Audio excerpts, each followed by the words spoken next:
And then how does the funding for Catholic Charities works? Is it all donations? So we have grants. We have government grants. We have private donors. We have DSF. So thank you to all those. Oh, the second collections, yes. All those second collections, they do. They really do help. They really do help us to help others. And so that is part of our operating budget as well.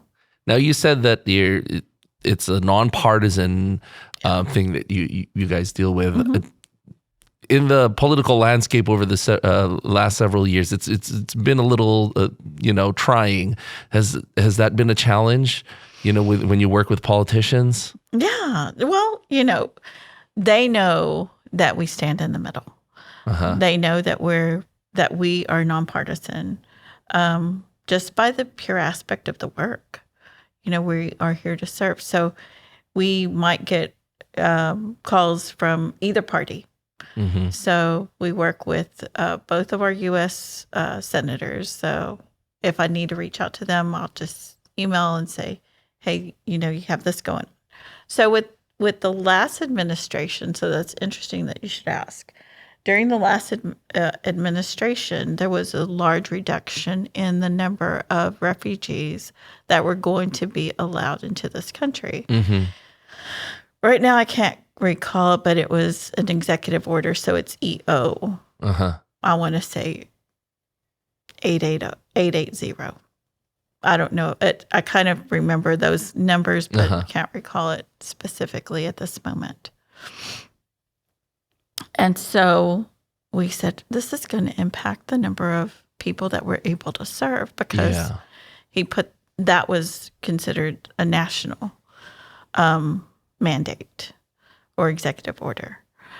And so we went to every county in the Archdiocese, to every county, a letter to each county judge. And so I got to drive around the Archdiocese and go to the different counties. Yeah. And see all the different communities. Yeah. So we have 10 counties in our Archdiocesan community, and take a letter stating, that refugees do increase the economic fabric and the diversity of our Archdiocesan community. So when, they were receptive. Some of them perhaps not, but that's what we get to do. We have those opportunities to advocate on behalf of the poor, the disenfranchised, and those who just literally and sometimes and figuratively live on the periphery of our society. Is it true? I've heard this saying that the public wouldn't want to know how sausages and laws are made. Is that so true? Yeah, that's something that Mark Twain said. Is that what Mark Twain said? That's a Mark Twain quote, yeah. But that's true. I mean, and then we have every other year. So we just finished a legislative session. So we just finished the Texas 88th legislative session. So we have the opportunity to work with the Texas Catholic Conference of Bishops. We have 15 bishops in in our state. Mm-hmm. And so they come together, they put together an agenda, and then we get to come together as Catholic communities from across the state and go to the Capitol, go and meet with our respective legislators, our state senators, our state representatives, and take the bishop's agenda to them, present it to them, and ask them, for their support